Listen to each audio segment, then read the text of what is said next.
All right. Good morning. Welcome to your unique devotion. All right. So today we're doing a little controversial exploration here. Today we're in 1 Timothy chapter 2, the end of chapter 2, actually. This is entitled Men and Women in the Church. It's verses 8 through 15. So let me read it first, and then we'll get into the controversy with a God question. I desire, therefore, that the men pray everywhere, lifting up holy hands, without wrath and doubting. In like manner also, the women adorn themselves in modest apparel, with propriety and moderation, not with braided hair, or gold, or pearls, or costly clothing, but which is proper for women, professing godliness with good works. Let a woman learn in silence with all submission, and I do not permit a woman to teach or to have authority over a man, but to be in silence. For Adam was formed first, then Eve. And Adam was not deceived, but the woman being deceived fell into transgression. Nevertheless, she will be saved in childbearing if they continue in faith, love, and holiness with self-control. Wow. So, first glance, it really feels like he's saying men are better than women. Women need to shut up and be submissive. That's not really what he's saying. It's kind of the English version. So, he first talks about women and how they dress. And again, here the English version sounds like they need to be completely modest, fully covered, never wearing anything special, because that's proper. But when you look at the words in the original writing, it actually comes across as he's more concerned with the clothing and jewelry in attitude. In if you're wearing something very super special, gold, costly clothing, what's your attitude? How do you present yourself if you're wearing $1,000 dress? For men, if you're wearing $1,000 suit, how do you present yourself if you bought a $100 dress, $100 suit, went to the consignment shop and bought a $5, $1 dress, or $1 suit? How are you presenting yourself? And I think in your mind you can already kind of get the feeling of how you would feel yourself in a cheaper clothing situation versus a more expensive clothing situation. You might feel more confident in something that you spent a lot of money on. But what he's telling you is there should be no difference there. Okay, so you are wearing something expensive, so you are wearing some gold or jewelry. You should feel the same inside and project yourself the same as if you were wearing something that only cost $1. So that's kind of what he's getting at. He's not telling you absolutely not, you have to be completely modest. It's not the words that are going on here.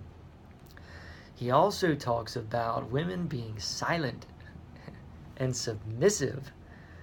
Oh, that's going to rack your brain. It's probably going to irritate a lot of people. Right off the bat, you're thinking it's oppression. That's not what he's getting at here. He brings up Adam was made first. And then God sort of took pity on Adam and saw that he was alone and decided to make a woman that now she's second. But that doesn't mean that God loves men more than women. So don't get that. He loves men and women just the same. He created both. But he did give Adam a certain authority over the land. And he did, and Adam even started naming the animals and naming the plants and things around. So he sort of gave him certain guidelines and tasks. And then women, he also gave some certain tasks and guidelines. And after the fall, it gets even probably worse, if you will. Like men have even more harder tasks because of the fall, and women are given the hardest task of all, probably childbearing. So it's not there still isn't an unbalance there. It's just that men and women tend to be a little bit different.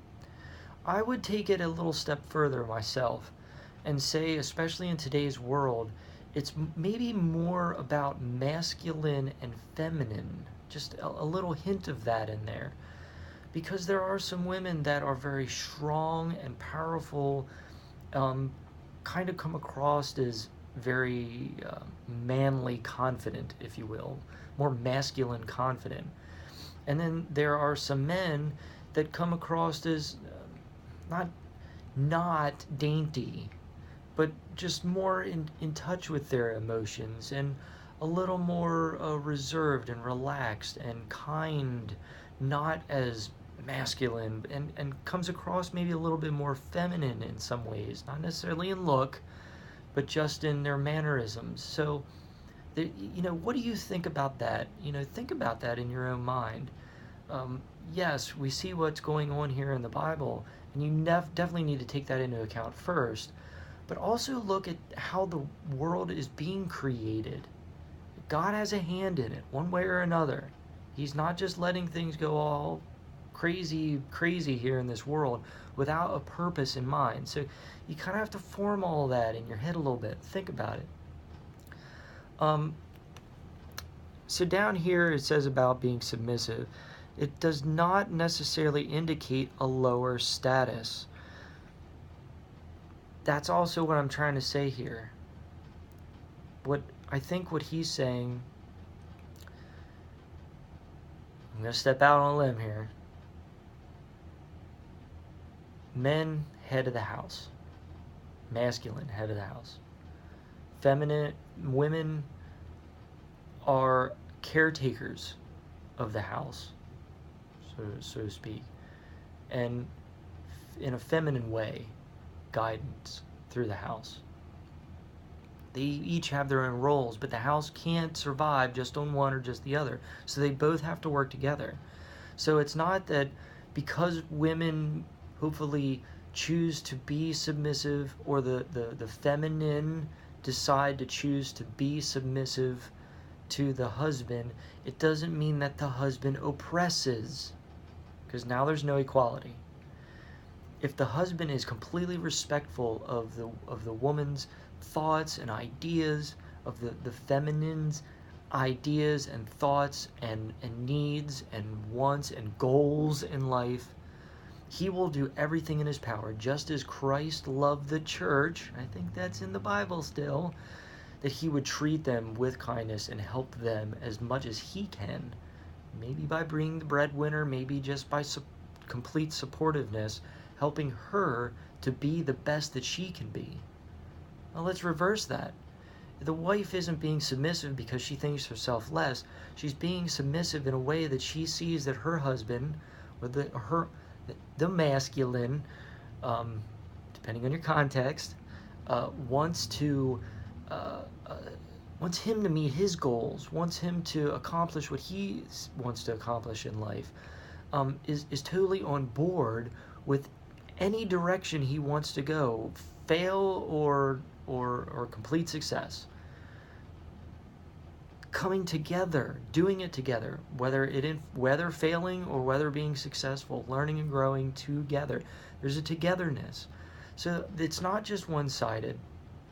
And so that's a huge subject, and especially in this world today with the idea of different genders and transgenders and homosexuality, and men marrying men, women marrying women, divorces.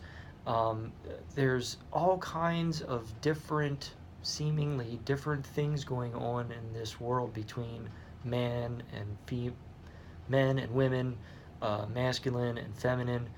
It's not nothing new. First of all, it's been around since the dawn of time, probably, especially at least thousands and thousands of years, if not back at the time of Adam and Eve. So it's nothing new, but After all that I've just said, what do you think? That's the question. Read this again for yourself. Listen to the video one more time. Hear what I'm saying that the words actually are getting to, and then kind of decide for yourself. And as long as you remember that love and kindness, forgiveness and compassion are part of your thought process, you're probably not going to be far off from the true answer that's going to land on your heart and change how you react towards your spouse, your loved one, and others who are in different situations than you are. All right, I'm going to leave it there because I could keep going on that and turn it into a sermon, but the video is already long enough. What do you think? This is important. Pray to God about it. It may take you some time. It may take you more than today. This is a huge subject and really needs to be thought about and weighed on your heart until you've connected with God on a loving, compassionate answer. On that note, I hope God gives you all the blessings you deserve, and even more so, all the blessings you don't deserve. Have a wonderful day. I'll see you tomorrow. I will read chapter 3. Hopefully you will listen. I'll see you then.